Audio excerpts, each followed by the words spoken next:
Et donc, on va pouvoir passer à la démonstration qui sera réalisée par Jennifer. Mais avant cela, je vais vous présenter le script de la démo. Donc, c'est une démonstration qui sera réalisée sur le client riche, le client lourd de Coog, back-office. Donc, paramétrage de la dernière sortie, de la dernière version de Coog, la 23.14, dont je viens de vous parler. Donc, aucun développement, uniquement du paramétrage. Donc, on va se concentrer sur le moteur de processus. Donc, comme vous le savez, c'est une composante essentielle de Coog. Et on va commencer par introduire le sujet en vous présentant succinctement les principaux processus standards que vous connaissez sûrement.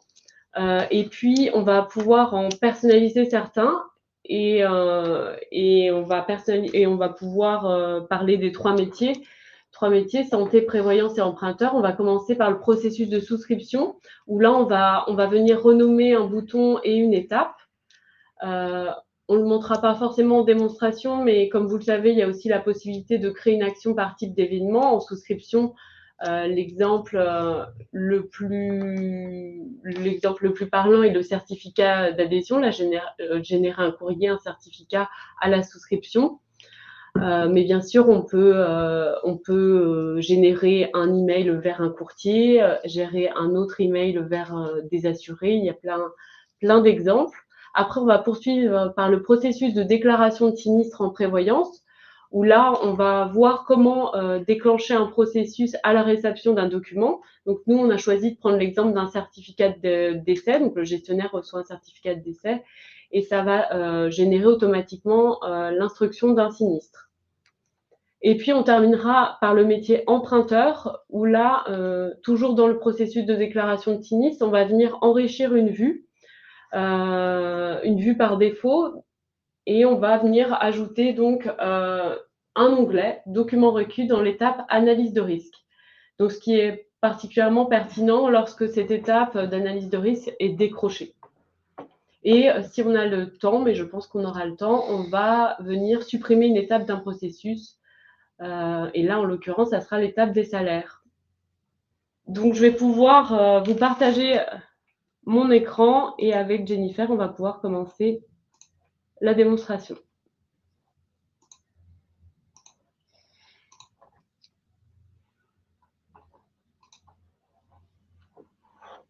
Voilà.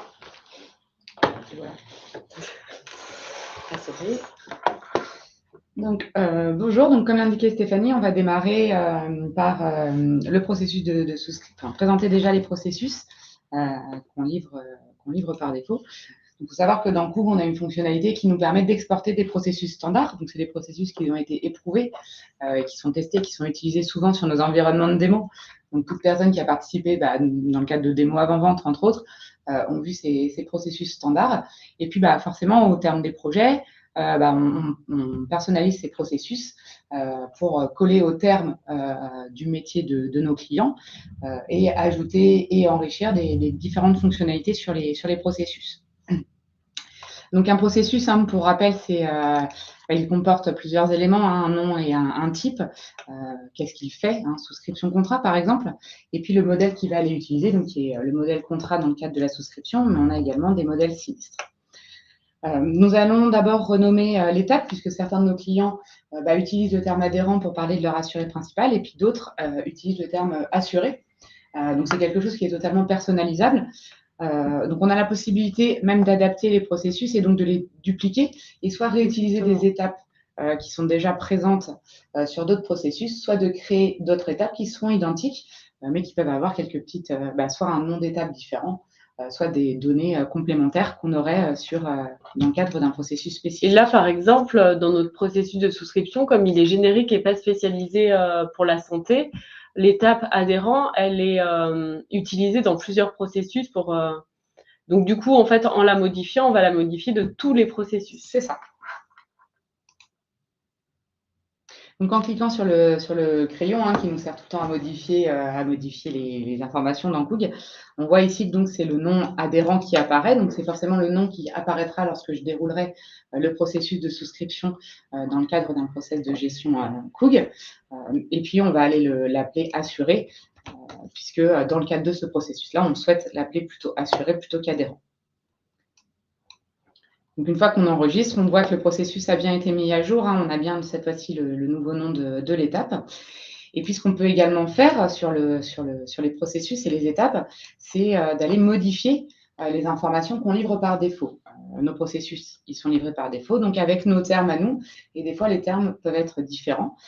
Typiquement, ici, on a géré les options. Gérer les options, ce n'est pas forcément quelque chose qui est utilisé de façon standard chez nos clients.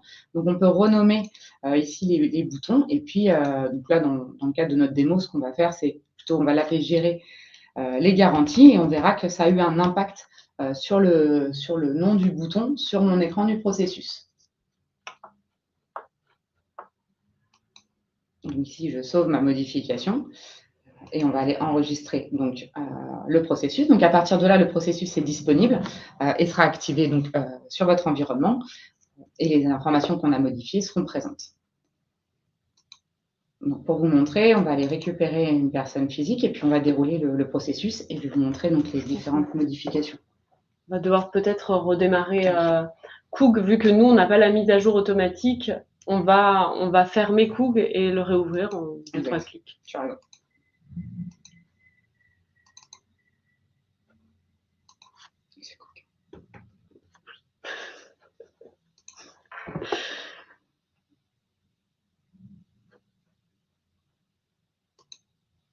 Et là, on va aller lancer notre processus de souscription santé.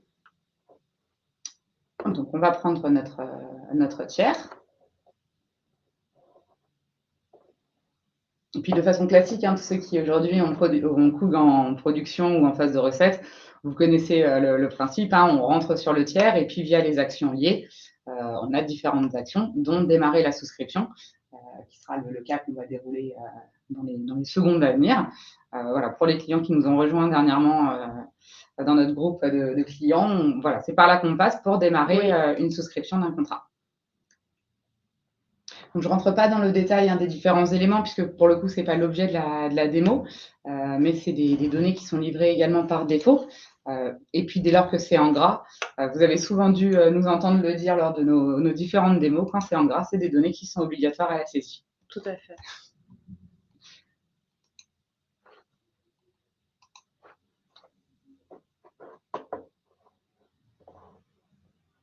Et voilà, donc là, on voit bien que l'onglet, c'est bien nommé « Assuré ».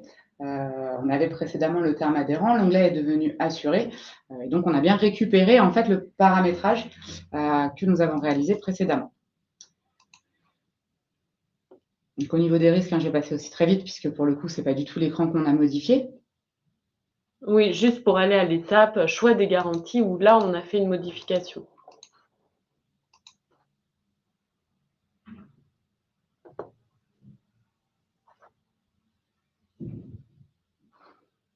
Et ici, notre bouton est donc bien devenu « Gérer les garanties ». Donc, c'est à partir de là qu'on voit bien la modification. Normalement, quand on vous livre le processus standard, ce que vous avez, c'est « Gérer les options ». Et ici, là, on l'a renommé donc en « Gérer les garanties » pour vous permettre donc, de vous adapter à votre domaine métier. On va arrêter la partie souscription ici puisqu'on Oui, c'est pas forcément loin. nécessaire d'aller jusqu'au bout du processus. Après, si vous avez des questions sur ce processus en particulier, n'hésitez pas à nous le préciser dans le chat et puis on y répondra dans un second temps. Mais là, on peut... Dans les questions plutôt. Ou dans les questions, bien sûr. Oui, ou alors si c'est une idée de thématique pour un prochain webinaire. Mais en tout cas, là maintenant, on va pouvoir passer du coup à la prévoyance et au processus de sinistre, instruction de sinistre. C'est ça. Donc, il y a une fonctionnalité qui est dans Coog et qu'on présente, ça va très, très rarement, mais qui est utilisée par certains de nos clients, qui nous permet de paramétrer le déclenchement d'un acte de gestion à partir d'un document requis. Typiquement, votre assuré vous envoie un document plutôt que de passer par votre tiers ou par votre contrat et de faire soit avenant, soit création d'un sinistre. Vous avez la possibilité en fait de débrancher directement, lors de la saisie d'une réception d'un document, de débrancher directement sur un processus de gestion. C'est également applicable aux API, c'est-à-dire que les API peuvent utiliser ce fonctionnement-là.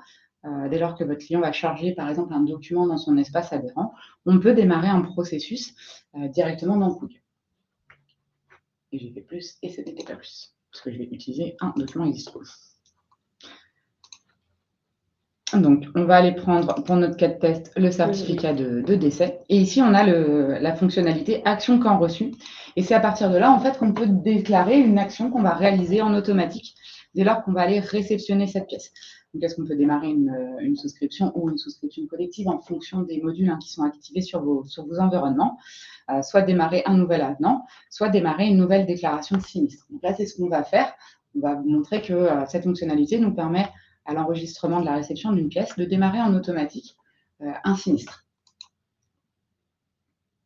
Ici, on a la possibilité de sélectionner le processus automatique, puisque, comme vous le savez, on peut avoir X processus de déclaration de sinistre, un spécifique pour le décès, un spécifique pour les arrêts de travail et autres.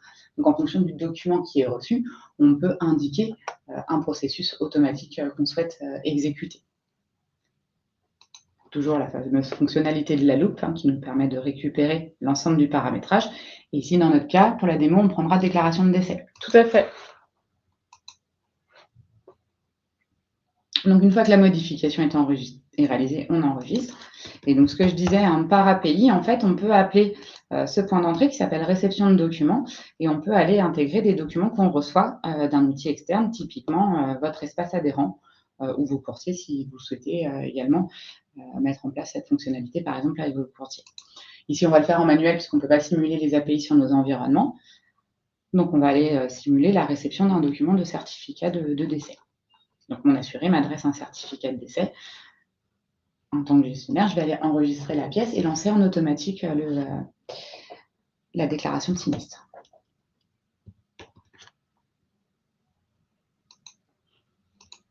Donc, ma date de réception, je vais mettre la date du jour. Donc ici, on a le nom. Donc, on peut aller spécifier un nom pour vous permettre de retrouver l'information. Donc, nous, ce sera pour Madame Mignonnette. Et ici, on va aller télécharger le document. Voilà, sur le bureau, et on a les spécimens. Le certificat de décès. Voilà, donc ici, on voit qu'on a un aperçu de la pièce qu'on réceptionne. Donc là, on est sur un certificat de décès vierge. On n'en a pas récupéré des officiels. Et ici, donc, on a bien l'image de la pièce qu'on a réceptionnée. On peut également gérer cette notion de conformité et de non-conformité pour enregistrer les documents. Et puis, à partir de là, ce que je vais faire, c'est que je vais traiter en fait ma demande de document. Et en traitant ma demande de document, sans rien faire, j'ai bien l'écran qui s'est affiché pour pouvoir démarrer mon processus de déclaration de décès. Donc là, vous constaterez que le tiers est à vide puisque je n'ai pas renseigné de tiers sur ma réception de documents. Dans le cas où vous renseignez un tiers sur la réception de documents, c'est bien ce tiers-là qui sera alimenté dans cette zone-là. Et par défaut, on voit bien qu'il nous a sélectionné déclaration de décès puisque c'est le processus que j'ai paramétré sur le type de document. Très bien. On va pouvoir passer à l'emprunteur.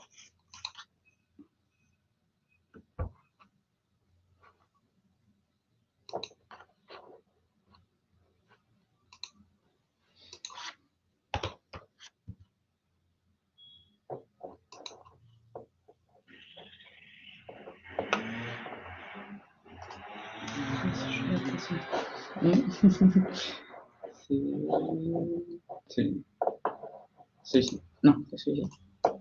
Oui, c'est le générique, c'est la déclaration d'arrêt de travail. Donc, dans les déclarations d'arrêt de travail, donc pareil, on a nos différentes étapes qui s'enchaînent. Ici, on a les transitions, c'est-à-dire que c'est les changements d'étape qui sont autorisés dans le processus. Depuis quelle étape j'ai l'autorisation d'aller vers quelle étape. On met en place ces transitions pour éviter, par exemple, d'aller directement depuis information générale jusqu'à clôture du dossier. Par exemple, c'est quelque chose qu'on pourrait bloquer. Donc, on peut autoriser certaines transitions et pas d'autres. Donc ça, c'est utilisé également chez certains de nos clients qui utilisent ce fonctionnement-là. Sinon, si ce n'est pas paramétré, ce qui veut dire que vous avez accès à l'ensemble des transitions par défaut. Donc, depuis information générale dans un processus, vous pouvez passer directement à prestation sans enregistrer d'autres informations sur d'autres écrans avec les soucis éventuels que ça peut poser du fait d'informations manquantes dans le processus de saisie. Donc ici, on va se retourner sur notre étape d'analyse. Donc, je vous ferai l'économie de l'explication du code qui est intégré sur notre description de la vue. On est sur une fonctionnalité un peu technique. Mais en tout cas, voilà, c'est aujourd'hui, ce code-là permet de déclarer les informations qui vont s'afficher à l'écran. Et typiquement, comme on l'a vu tout à l'heure, déclarer également le nom des boutons en fonction si le bouton est présent ou non sur la vue. Donc là, nous, ce qu'on va aller ajouter, c'est qu'on va aller ajouter un onglet document requis dans l'étape d'analyse de risque, ce qui peut être utile si justement cette étape est décrochée.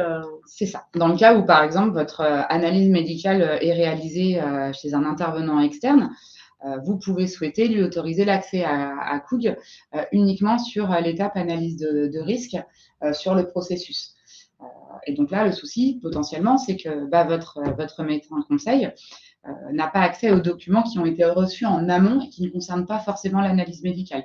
Typiquement, une déclaration de sinistre, un arrêt de travail que votre assuré va vous adresser pour une incapacité. Votre médecin conseil va avoir besoin de l'avoir, donc il va falloir quelque part qu'on lui remonte cette information. Et la solution pour remonter l'information, c'est d'ajouter un onglet qui s'appelle Documents requis et qui permettra à votre partenaire d'obtenir l'ensemble des documents qui ont été chargés sur le dossier sinistre.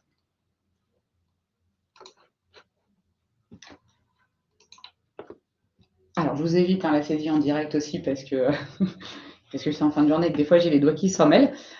Donc là, on a ajouté ce pavé-là qui nous permet en fait d'indiquer qu'on ajoute un nouvel onglet sur notre processus de saisie de sinistre. Tout à fait.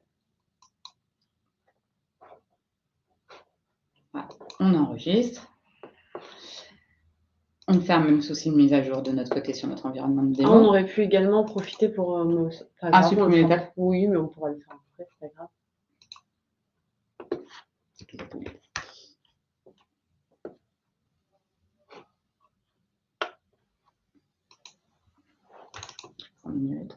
Oui, tout à fait. On va prendre notre assuré course mignonnette et on va démarrer le... On peut passer soit directement par l'éclair depuis notre tiers, soit effectivement par les actions liées.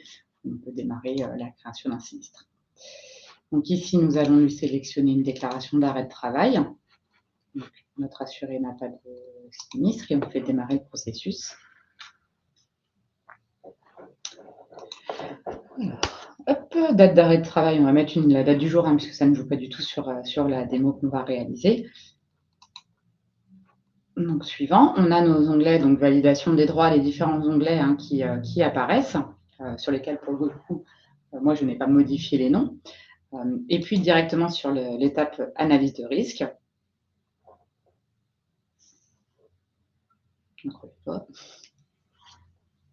Voilà, on voit qu'on a un nouvel onglet ici qui s'est ajouté, qui est documents requis. Donc là, ici, on a le pavé documents requis, mais qui sont en fait la liste des documents attendus dans le cadre d'une demande de décision. Par contre, dans documents requis, c'est ici qu'on va aller retrouver l'ensemble des documents qui sont nécessaires au traitement du sinistre. Dans le cas où vous réceptionnez un arrêt de travail, eh bien, votre médecin conseil peut aller voir que l'arrêt de travail a été réceptionné et également le consulter s'il le souhaite pour pouvoir l'accompagner dans sa prise de décision sur le sinistre. Donc, à l'époque, sans ajout de cet onglet, votre médecin conseil, éventuellement, soit vous échangez les données via une boîte mail sécurisée, mais en tout cas, lui pouvait demander les nouveaux documents requis, mais par contre, n'avait pas forcément accès aux documents qui ont été réceptionnés ou qui sont attendus dans le cadre d'une déclaration de sinistre. Cet onglet va permettre justement donc, à votre médecin conseil de prendre connaissance des éléments réceptionnés en amont. Oui. Oui, c'est beaucoup plus sécurisé du coup, cette façon de faire. Donc là, on a personnalisé la vue. Et puis la dernière chose qu'on peut vous montrer, c'est supprimer une étape, ce qu'on n'a pas encore fait. Alors bien sûr, là, on vous montre pas la liste exhaustive de ce qu'on peut faire au niveau du moteur de processus, mais on a plutôt balayé les principales. Après, n'hésitez pas à nous poser des questions si on va trop vite ou si ce n'est pas suffisamment clair. Donc, par exemple, l'étape des salaires, on peut la supprimer. Eh bien, non. Ah bon? Effet démo. On va prendre une autre. Parce que je crois qu'il a utilisé le processus.